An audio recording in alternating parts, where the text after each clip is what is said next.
In today's video, I'm going to teach you how to use Airtable automations in Airtable. By the end, you'll know how to set up a trigger, test it with real data, and create an action that uses dynamic values from the record. Start by heading to Airtable in your browser and opening your workspace. From the left navigation, go to Work so you can access the base you want to automate. Open that base, then look for the Automations panel. This is where all your workflow logic lives and where you'll connect triggers to actions. Create a new automation and add a trigger. Choose when record matches conditions. This trigger fires only when a record in a specific table meets the criteria you define, which helps you avoid accidental runs. Select the table you want to monitor. In this example, it's a table called Students. Now add your first condition by selecting the first name field and entering the exact value you want to watch for. Add a second condition, choose the last name field, and enter the matching value. Using both fields narrows the result to the right record.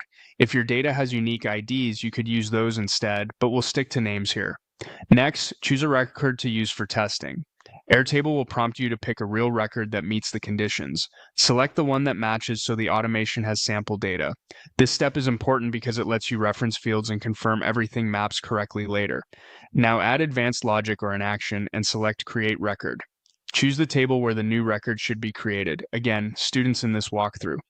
Pick a field to populate, such as full name.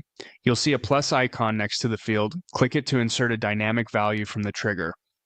From the list of available values, select the record URL from the triggering record. This inserts a link back to the original record, which is handy for auditing or navigation. Generate a preview to confirm the action behaves as expected.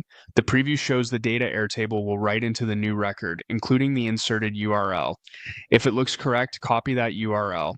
Open a new browser tab and paste it to verify it opens the exact record you used for testing. That's the full flow. Open your base, add a record matches conditions trigger, select and test with a real record, create a new record action, map a field, insert dynamic data using the plus icon, preview, and validate the URL. Adjust your conditions as needed, for example using contains instead of exact matches, so the automation fits your data.